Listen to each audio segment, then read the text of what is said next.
Well, if you're watching this, I have to say thank you so much for making it through this mountain of cards with me.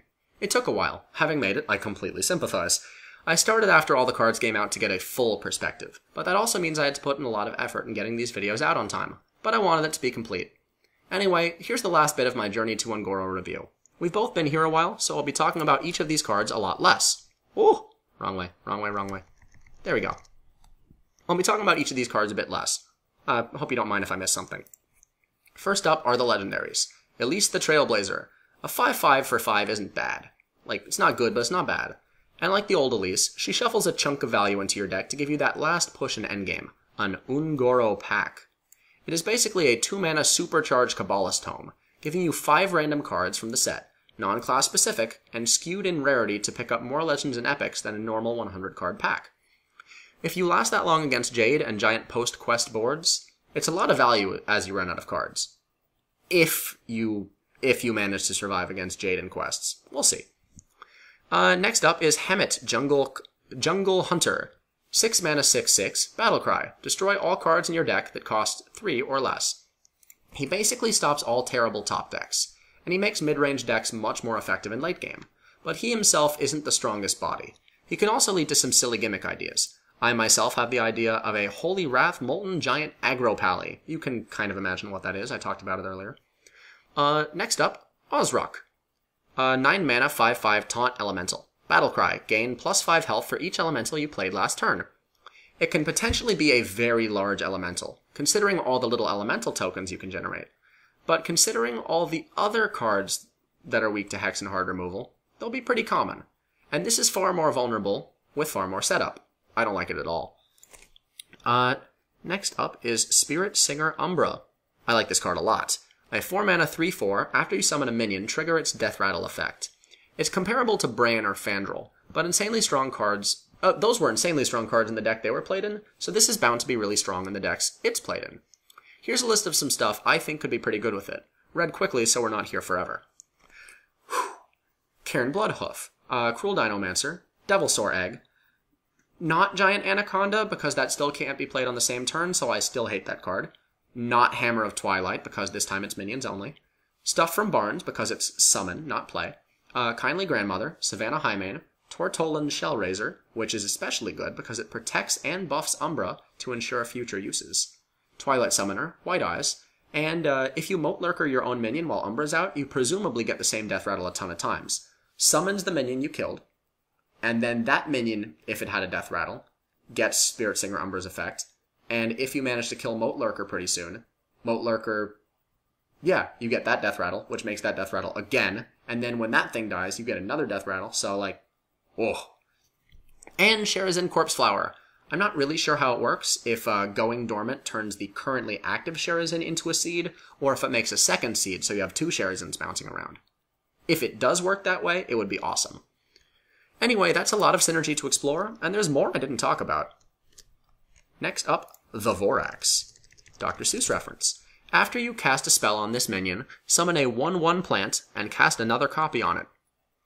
So, I hope this counts doubled for the Paladin quest, but since you don't cast the spells when using Yogg Saron, Yogg does, that's what Blizzard said. I don't really know.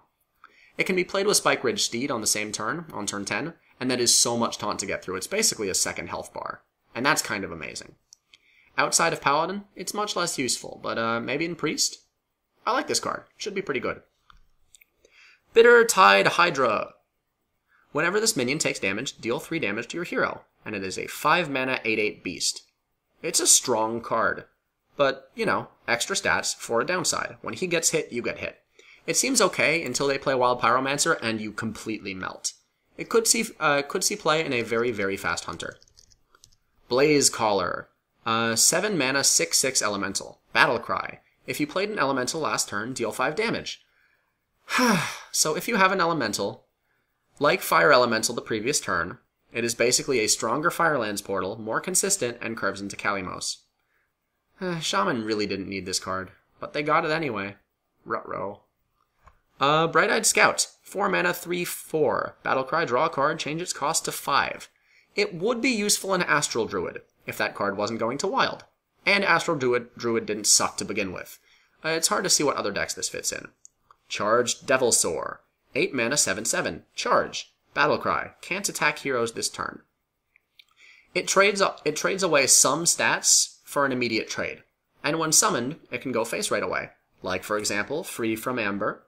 There will probably be some highlights soon where they, play the 2/3 elemental that reduces spells, and then you play Free from Amber, and then you get this, and then you use Divine Spirit, and then you use Divine Spirit, then you use Inner Fire, and the thing hits face for like 5 billion, and everyone goes crazy. Emerald Hive Queen. 1 mana 2/3. Careful. Your minions cost 2 more. It's strong, but there's sillier turn 1 plays out there than a 2/3 nowadays. And you can't follow your minion up with more bodies like the others can. So, not great. Gentle Megasaur. A 5/4 beast for 4. Battlecry, adapt your Murlocs. Stats are only okay, but if this hits 2 Murlocs, this card is insane. If the Shaman Murloc deck is effective, expect it to hit more than 2 Murlocs. Works well with Curator too. You can search for Murlocs and this. It's a nice card for that one type of deck. The prospect of seeing this on the same turn as Finch's effect is actually tantalizing. Next up, Gluttonous Ooze. 3 mana 3/3. Battlecry, destroy your opponent's weapon and gain armor equal to its attack. It's probably worse than Acidic Swamp Ooze, but if you really don't like weapons, give this guy and Acidic a whirl. Really over-prepare for that Pirate Warrior. It seems redundant, but, it's there. It's there so we have it. That's nice. Primordial Drake. An 8 mana 4/8 taunt. Battlecry, deal 2 damage to all other minions. This card is not only a strong taunt / board clear for the Warrior Quest, or Control Warrior in general, it also deals with Hunter's Raptors well, and it can set up a King Mush play, and both it and King Mush can be searched by Curator. I see this working really well in Control Warrior. Tortollan Primalist. An 8 mana 5/4 Battlecry. Discover a spell and cast it with random targets. If you do the math, maybe it's good. I have not done the math, but I have seen Servant of Yogg-Saron, and I have seen people do the math for that card. Discover only slightly lessens how skeptical I am. I think this card is bad. Devilsaur Egg. A 3 mana 0/3. Death Rattle, summon a 5/5 Devilsaur. Nerubian is back. Kinda. For use in Zoo, Egg Druid, and maybe Paladin. I'm excited. Being a 0/3 instead of a 0/2 is actually a nerf, because it doesn't die and get its big guy out as quickly. I don't think this will be seen in too many other decks, though. This into Ravenous Terror Dax is a brutal curve, so probably in Zoo. Next up, Frozen Crusher. A 6 mana 8/8. After this minion attacks, freeze it, and it's an elemental. It's got decent stats, but only does stuff half of the time. I'm not digging it. It's like the slacking of Hearthstone. Next up, let me scroll down, is Golakka Crawler. Blizzard's Balance Patch in crab form. It is a 2 mana 2/3. Battlecry, destroy a pirate and gain +1/+1. This is really only a counterpick to a pirate-heavy meta. I don't see this being used in pirate decks, unless it's also trying to counterpick other pirate decks. If pirates are OP, use this. Until they're not. Then stop using this. Then people will use pirates again. And so on and so forth. Humongous Razorleaf. A 3 mana 4/8 can't attack. Hooray! Purify targets! It serves a similar purpose to all the other can't attack minions. Servant of Kalimos. A 5 mana 4/5 elemental. Battlecry. If you played an elemental last turn, discover an elemental. I was talking about this. This card is where the magic happens. It makes that mage curve nicely from Water Elemental or Steam Surger, and can potentially draw a second Kalimos for Shaman. Will probably be run 2 of in all elemental decks. Thank goodness the neutral 4-drop isn't also an elemental. We'd all be dead if it was. Next up, Stonehill Defender. A 3 mana 1/4 taunt. Battlecry, discover a taunt minion. Right there. It may be weak, but it helps fill Warrior's Quest, while doing nothing for tempo. I'm not a fan, but it technically draws a card, so it could be good. More likely in Arena than Standard. But still, it could be good. Maybe? I don't know. Tolvir Stoneshaper. 4 mana 3/5. Nothing to write home about. Until Battlecry. If you played an elemental last turn, gain Taunt and Divine Shield. If you play Tar on turn 3, and this on turn 4, you are almost definitely ahead of your opponent on board, no matter what they played. I'm so glad this is not an elemental, or you could curve from turn 3 Tar into this, into Servant of Kalimos, into Fire Elemental, into Blaze Caller, into Kalimos, and the deck would kind of be OP. More so than it is already. Vicious Fledgling, a 3-mana 3/3 beast. After this minion attacks a hero, adapt. The effect is interesting if you actually pull it off without someone removing it first. There's potential on turn 8 with Tundra Rhino, but Hunter won't run it. They've got enough good 3-cost cards already. Better ones than this. Volcanosaur. Battlecry. Adapt, then adapt. It is a 5/6 beast for 7. This could actually be really strong depending on the adapts, or really weak. And it basically has to aim for offense, because, like, a 5/9 taunt for 7 isn't very impressive when Bog Creeper and Ancient of War exist. Eggnapper. A 3-mana 3/1. Death Rattle, summon 2 1/1 raptors. It's okay, honestly, but pings, patches, and Maelstrom Portal are so common now, and I doubt they're going away. It's a mediocre card. Given the current meta, it's a mediocre card. Emerald Reaver, a 1-mana 2/1. Battlecry, deal 1 damage to each hero. There's the Face Hunter support. It's alright, I guess. Firefly, 1-mana 1/2. Battlecry, add a 1/2 elemental to your hand. A staple of Quest Rogue, in my opinion, and might be useful for elemental decks to make sure that Curve of Madness starts on cue. Fireplume Phoenix, a 4-mana 3/3 elemental. Battlecry, deal 2 damage. Not a terrible card. It's good for Shaman or Priest if they need another option for things to play on turn 4. It curves into Servant of Kalimos nicely. Giant Mastodon, 9-mana 6/10 taunt. It's pack filler. It's big though, not bad when freed from Amber versus aggressive decks. Let's keep going with Giant Wasp. 3-mana 2/2 stealth poisonous. That's pretty cool. Alright hard removal, cheap and resistant to some AoE, not all AoE. I like it somewhat. It could see very, very, very, very, very limited play. Glacial Shard, a 1-mana 2/1 elemental. Battlecry, freeze an enemy.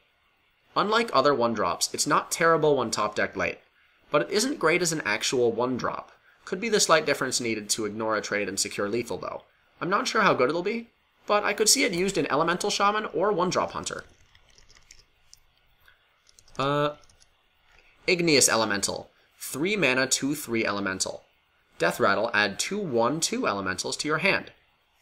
The first one of these will finish my rogue quest. The second one of these will be a 5/5 that puts cheap 5/5s into my hand. I love it for a very specific deck, and you get which one I'm talking about. Nesting Rock, 5-mana 4/7, beast. Battlecry, if you control at least 2 other minions, gain taunt. You might have some use for this in Hunter or Warlock post-quest, but it'd be niche. I still see it being experimented with. Primal Fin Lookout, right here. 3-mana 3/2 Murloc. Battlecry, if you control another Murloc, discover a Murloc. Now, this card is awesome for Murloc decks. It stops them from running low on cards, and with any buffs from, like, Murloc Wardlight, Leader, Coldlight Seer, something like that, the stats aren't bad for its mana cost, considering that it can either discover one of those buff cards, or itself. Expect this in Murloc decks, either 1 copy or 2. My guess is 2. Pterodax Hatchling, 3-mana 2/2, Battlecry, adapt. If you think about it, it's Druid of the Flame, but less reliable. I don't like it. Ravesaur Runt.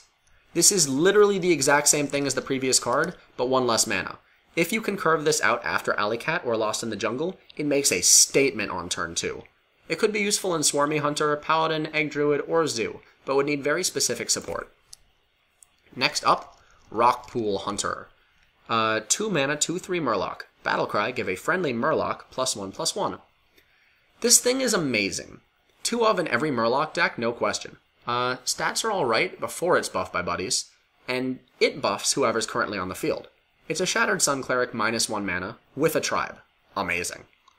Let's scroll down to Saber-Tooth Stalker, a 6-mana 8/2 beast with stealth. Strong and stealthy, but easily sniped by AoE. If Ravenholt Assassin isn't run, this will not be run. Sated Thresh-Adon, 7-mana 5/7, Death Rattle, summon 3 1/1 Murlocs. I think this, Stegodon, and Stormwatcher are all pack filler, but Sated Thresh-Adon might have some use in the Murloc quest. 7 mana is a bit late, though. Stegodon, pack filler. Stormwatcher, pack filler. Next up, Stubborn Gastropod. I like this card. It is a 2-mana, 1/2 taunt poisonous, also a beast. This is just a good card. If your opponent runs a minion-heavy deck, they might either clear this inefficiently with, like, throwing a fireball at it, or they have to watch in horror as this cute little snail slimes a giant minion to death. It is also Swamp King Dread's worst nightmare. Tar Creeper. 3 mana, 1/5. Taunt has +2 attack during your opponent's turn. Elemental. So, during your opponent's turn, it is a 3/5. It's probably the most efficient of the Tar minions. It also does really well against Pirate Warrior. And as I was talking about, it sets up the other 3/5 with Taunt and Divine Shield. I expect this to be run of in a lot of elemental decks, and some non-elemental decks as well. And in Quest Warrior, it's just really good, and promotes a slower Hearthstone game overall. I think it's an excellent card design-wise, and it's really powerful. Thunder Lizard. 3 mana, 3/3 beast. Battlecry, if you played an elemental last turn, adapt. I forgot this card existed, but if you play a 2-cost elemental, like that mediocre mage card, or you don't save the priest elemental for spell combos, this card can get pretty dang large, pretty dang early. If you get bad adapts, it's a 3/3 with poisonous or taunt or something. I like Tar Creeper more. Ultrasaur. Amazing facial expression, not a good card. Actually kind of fun when you free it from Amber, though. Volatile Elemental.